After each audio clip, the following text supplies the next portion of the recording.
Yang membedakan orang untuk belajar ilmu ma'rifat itu benar-benar sempurna ma'rifatnya atau belajar ilmu hakikat yang sebenar-benar ilmu hakikat lawan orang yang kada hati bilanya sembah yang digawinya bujur toh. Itu jangan malih-malih. Bila sembahyang itu kada digawinya yang diupati habis saya. Atau kada bujur lagi.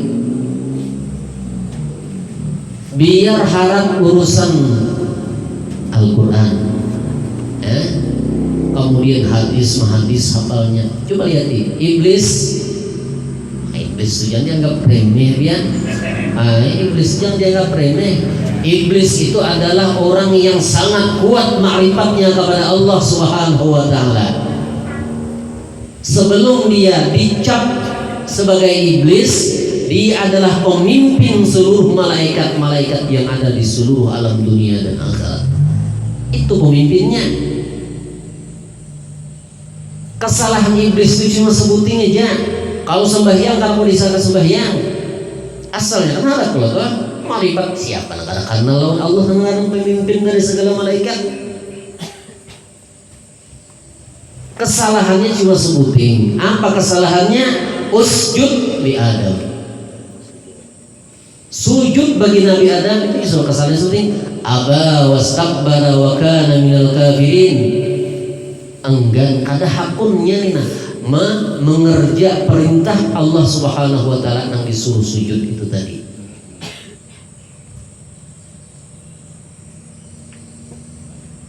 Lantaran kada mau sujud kepada Nabi Adam bil-in hina dengan babungkuk kayak itu kan yang sujud kayak sembahyang itu ada di dalam ilmu tafsir itu bil-in hina dengan betunduk kayak itu aja sedikit aja.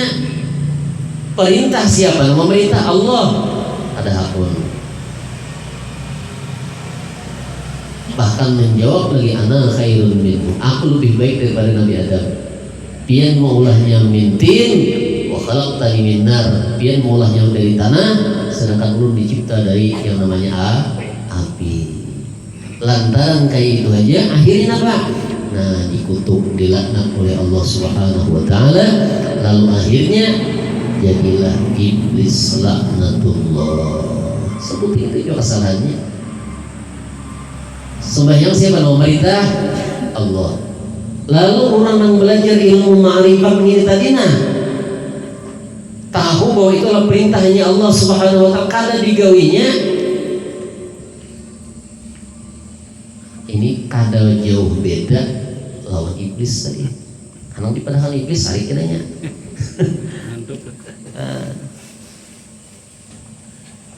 Sedapat mungkin, semaksimal mungkin perintah Allah khususnya urusan sembahyang kita laksanakan, kita kerjakan. Uyuh kada uyuh, lapah kada lapah, nyaman kada nyaman, gawi. Walau ma'rifat kita kada tapi seberapa lawan Allah, asalkan kita melaksanakan perintah Allah, kita akan diselamatkan oleh Allah Subhanahu wa taala.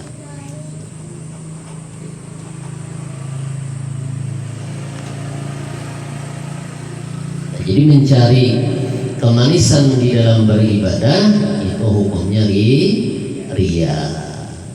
Ini kita baca dulu nang sehalus-halus dakaik riya itu kita baca dulu. Kena ada terakhir kesimpulannya kena. Jadi kalau kita baca kita tak bolak-baliknya. Jadi kita baca dulu kena kesimpulannya kayak apa. Menyikapi agar diri kita ini terhindar dari yang namanya riya. Karena riya ini dinamakan oleh baginda Nabi Muhammad SAW dengan syirkul asghar, syirik yang kecil.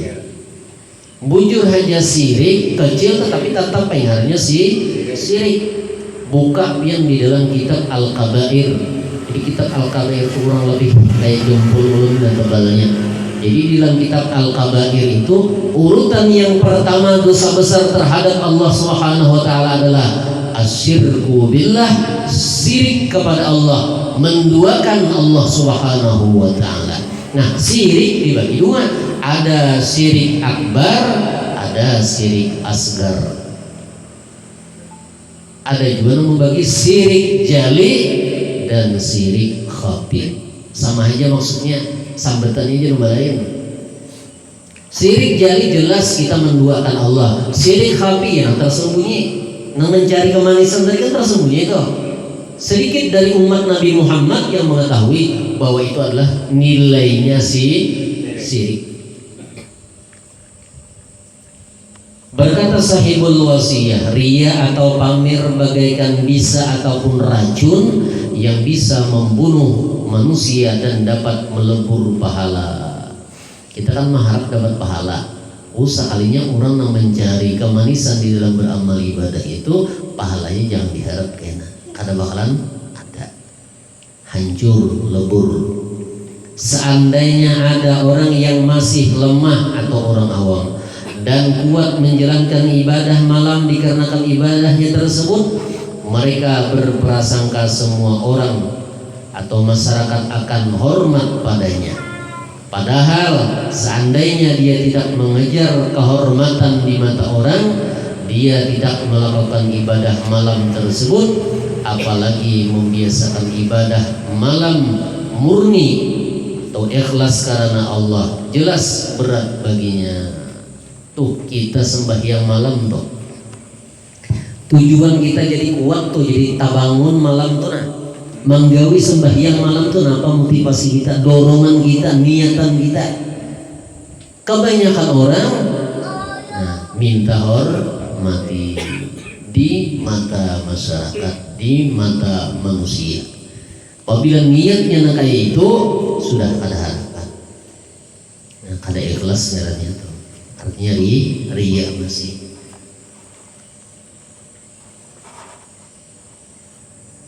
Waqad ajma'ul 'arifuna 'ala anna min 'alamatir riya'i istihla'ul ibadah li'anna an-nafsa la yastalizzul ibadata illa in wafaqat hawaha walau annaha khalusat minal hawa lasaqulat 'alaiha. Sungguh telah mufakat orang-orang yang telah sampai pada tingkatan ma'rifat, al-'arifun, orang-orang yang ahli ma'rifat, orang-orang yang sudah wasil kepada Allah, orang yang sudah ma'rifat kepada Allah. Semua mereka mufakat bahwa sebagian dari tanda-tanda pamer itu ialah mencari kemanisan di dalam beribadah, karena bahwasanya nafsu manusia itu pada umumnya tidak mau menganggap manis di dalam beribadah, terkecuali kalau ibadah itu cocok dengan kehendak nafsunya. Sembahyang duha, kenapa kita sembahyang duha? Ada kan untingannya, murah rezekinya. Nah, murah rezekinya itu kita biar aja nih, nang kita pandir ini urusannya nang takaras sedikit dahulu. Yang walaupun Imam Ghazali sidin membagi kena ikhlas itu ada tiga macam pembagian ikhlas. Ada ikhlas orang awam, ya kan, atau mubtadi. Kalau Imam Ghazali membaginya ikhlasul abidin, orang nang pertama ini nah ikhlasul abidin, beramal karena Allah tapi ada tujuan juga tadi, dimurahkan rezeki. Nah ikhlas saja ujar Imam Ghazali. Cuman kalau di dalam kitab sini itu tetap ngarannya riya. Nah ngaran riya itu menghancur tadi lawan amal ibadah. Pahalanya jangan diharap-harap.